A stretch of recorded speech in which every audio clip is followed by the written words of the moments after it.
Hello and welcome to Films and That. My name's Sam Hall.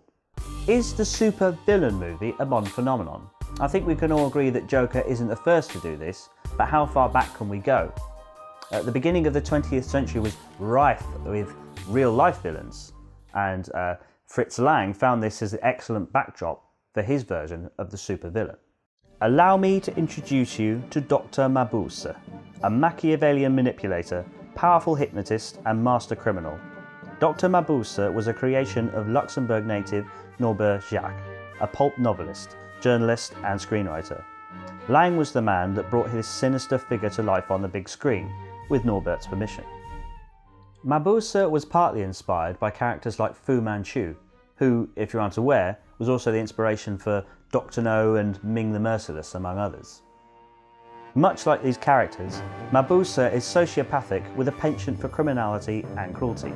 He is unforgiving of those that serve him and favours shadowy manipulation over brute force. In The Testament of Dr. Mabuse, Lang demonstrates the chaos Norbert's character can cause even when he is absent from much of the screen time. Check out this scene. A man sentenced to death by the doctor's order is unwittingly aiding his own execution. The assassin sidles his car alongside and encourages a chorus of horns.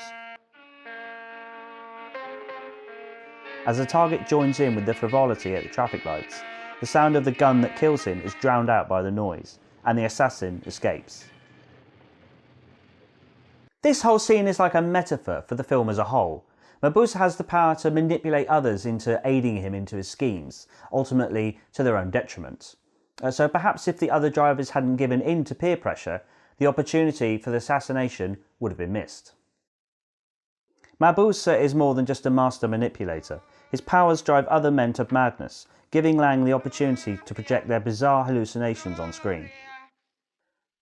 This kind of imagery was a staple of German cinema of the time, originating in the Expressionist movement where depicting the world through the eyes of the mentally afflicted became an art form. Mabuse is insidious. He probes the minds of his victims. Subtlety is his greatest weapon. So effective was Lang's portrayal of the Mad Doctor in The Testament of Dr. Mabuse that it went on to inspire Christopher Nolan when he was making his version of the Joker in The Dark Knight. Nolan cites the film as one of his favourites, and although the comparisons aren't entirely obvious, when you see the way Mabuse manipulates the world around him, you can start to make comparisons to Heath Ledger's Joker. Part of the plan. Talking of The Dark Knight, one of the greatest sequels of modern cinema, what I've neglected to mention so far is that The Testament of Dr. Mabuse is a sequel. Dr. Mabuse, der Spieler.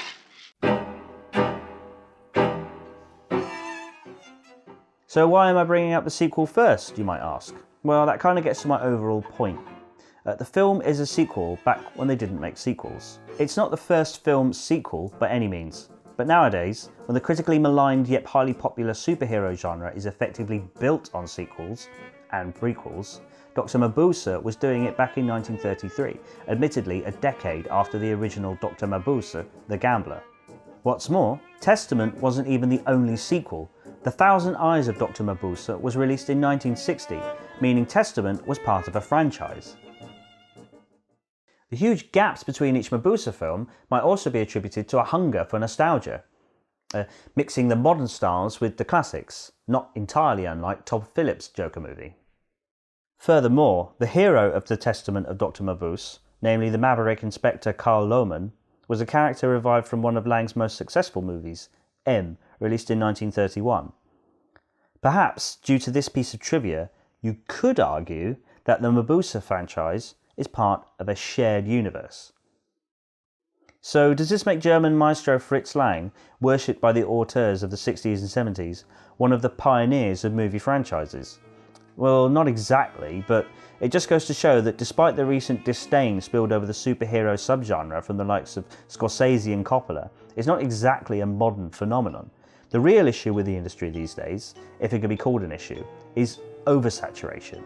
The Mabuse trilogy was paced out, each film was different and had something new to say. Much like Todd Phillips' Joker, the Mabuse films were intended to reflect the times that they were made. In Dr. Mabuse the Gambler, The villain was hyperinflation. He manipulates the stock markets to make his own fortunes at the expense of others. Mabuse in The Gambler likes to torment people on a personal level, seemingly for his own gain.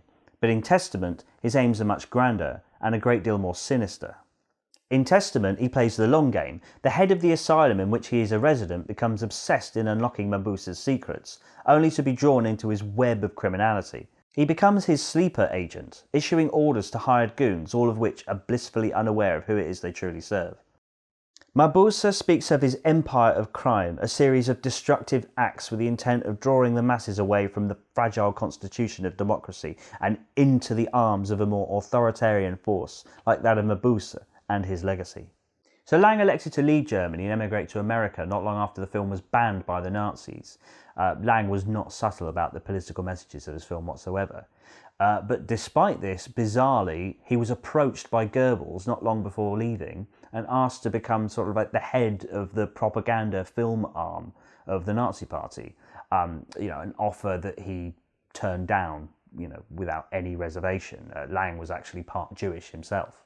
The Thousand Eyes of Dr. Mabuse, which was coincidentally the last film he directed before his death, was a comment on how the infrastructure of the Nazis still lingered in the aftermath of the war.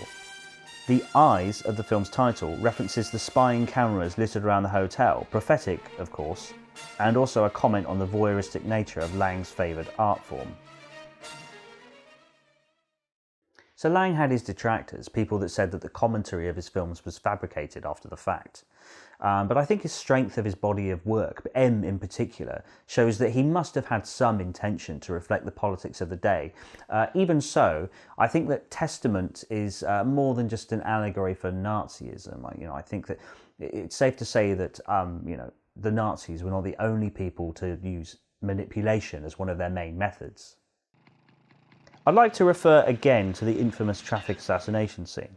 The car horns represent distraction, the sensationalism that takes the focus off of what is really going on.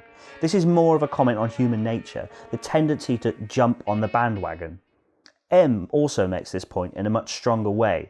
The populace at large ignores the rule of law in favour of a system that ignores due process, where the guilty are guilty until proven innocent.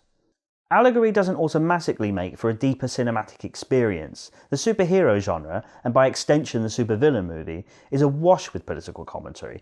Nevertheless, the more notable examples of this subgenre make good use of it.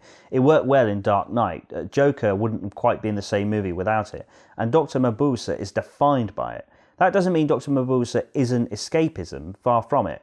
Testament in particular was quite a spectacle for its time. I'd say it even holds up fairly well today. So to all you superhero fans out there who aren't really that into classic cinema but are willing to give it a go, I'd like to give you this little plea. Try and watch The Testament of Dr. Mabuse before you watch The Gambler. Testament is a more accessible film. For a start, it has sound. The mystery aspect is more appealing to modern audiences. And most importantly of all, it's only 2 hours long. Take a look at the runtime for Dr. Mabuse The Gambler. It's so long they had to split it in two. By all means watch the film, I just don't want people to be put off at the first hurdle, That's why Testament might be the better option for you. So if you haven't heard of Dr. Mabuse, I hope I have at the very least caught your attention. If you have, hopefully I've impaired some trivia that you were previously unaware of. The thing about Dr. Mabuse is I don't think that he's a product of his time at all, but a product of the ages through time. I've deliberately hidden a great deal of the plot of these films because I genuinely want people to discover this for themselves. Draw your own conclusions. This is much less a review than it is a recommendation. Check out Dr. Mabuse, criminal mastermind, powerful hypnotist, a Machiavellian manipulator, and the greatest mad scientist since Dr. Frankenstein himself. Fear him and his empire of crime. That's it for this time on Films That. Make sure you like and subscribe, and see you next time.